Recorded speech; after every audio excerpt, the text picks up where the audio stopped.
Hello, coolers. Welcome to Viva Barca, the home of everything Barca. Guys, in this episode, we are going to be discussing on some two interesting stories. First and foremost, I want us to discuss on Ronald Koeman's press conference today, where he spoke about, the match that we are waiting, which is tomorrow game against Bayern.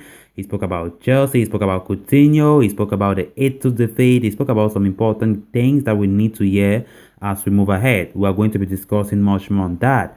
Then to conclude, I want to discuss on Danny Olmo, of course, a player that we have been linked, this past couple of months. So recent reports are now saying that Barcelona, the fact that they're still trying to sign Olmo, good and fine, but Barcelona are now looking for alternatives in case this upcoming January winter window things do not work out with Danny Olmo. They're already looking for alternatives because as things stand, Barcelona, they want to bring in a new player this January in that midfield. So if then almost case, if things do not work out there, then they'll look for an alternative. But notwithstanding, they still want Olmo to come to Barca. Even if it does not work, then the upcoming summer, which is next year, they'll bring him. So we're going to be discussing much more on that as well. So callers, as we get ready to discuss those stories in much detail, please do well to subscribe to the channel so you always stay updated with the latest Barcelona news, transfer news, and many more, all related to Barcelona here on Viva Barca. Ahead of Barcelona's crucial Champions League fixture against Bayern, Koeman spoke to the press, today. It will be a big game for the Dutchman as he tries to undo the damage inflicted by the same opposition 2 years ago. He began the conference by, talking about the quality of the position. He praised Bayern and said it will be a difficult game. Bayern are a great team with very experienced players and it will be a very difficult game. But we have high hopes. We play at home and we will try to get a good result. So when asked about the changes in the team and how they would affect the side's dynamics, Koeman said, there have been major changes in the team and we need time. But football doesn't give you time. A striking topic for the last 24 hours have been the manager's open criticism of Joan Laporta. Unsurprisingly, he was asked to comment on his relationship with the Barcelona president, to which he said, things were good. My relationship with the president is good. If there are things we talk because we want to, we want the best for the club, there's no problem. We have had little things that we have talked about and we agree in every way. Koeman then spoke about his belief in young stars. He said that he always gives opportunities to promising talents as they are the future of the club. I am a coach who gives opportunities to young players and that is what, should be understood. I do not know if another coach will do it like me.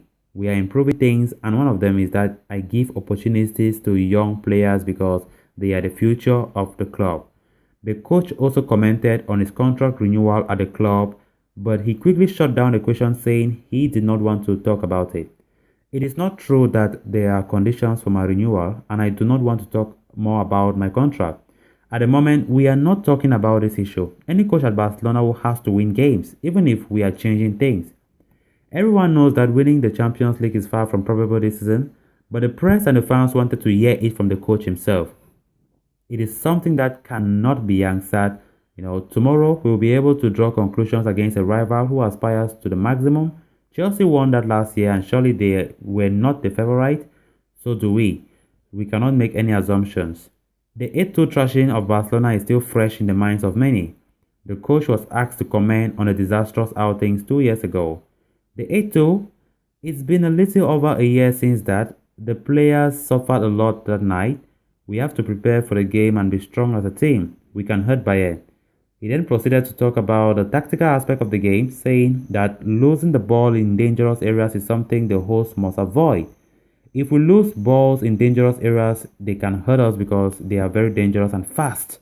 We have to come out well with the ball from behind and try to take advantage of the spaces. With Martin Braithwaite also ruled out of the clash, Koeman was asked to give his 2 cents, on the available forwards options. He talked about Philippe Coutinho and Luke de Jong, saying they both were ready for the clash. Coutinho is better every day. What he needs now is to have minutes in the game and take the last step to be with us. Luke de Jong is physically well. Then moving on to the next story of discussion. After offloading several players in the summer, Barcelona have gained enough in the transfer fees that will allow them to pursue a player in the winter transfer market rumored to be a forward. Danny Olmo has been linked to the club and a bid for him was rejected in the summer. why Barca would try to get a signature in the winter again. The club has already started to look for alternatives as per report by Catalonian radio. As it stands, Barcelona's forward line is severely depleted in all forms. Ousmane Dembele is perpetually injured, while Ansu Fati is coming back from a serious injury. Martin Braithwaite provides decent depth and a direct option, but is said to be out for nearly 3 months. Meanwhile, new signing Sergio Aguero has been rarely fit in the last 2 seasons. Danny Olmo provides an option as a player who can play across the front line and if push comes to shove, even in the midfield as well. As such, signing him is the number one objective for Barca, but Barcelona have not fixed on that transfer enough to pay a ridiculous fee. Olmo becomes a free agent in 2023, and signing him for a minimal amount will be easy in the summer of 2022. Till then, Joan Laporta and co will pursue a different attacker. So coolers, with that we come to an end of this episode. Thanks so much for watching and hope you did enjoy the video. If you haven't subscribed to the channel, please make sure to subscribe and turn on the post bell notification to always stay notified whenever I post a video. Until next time, bye bye.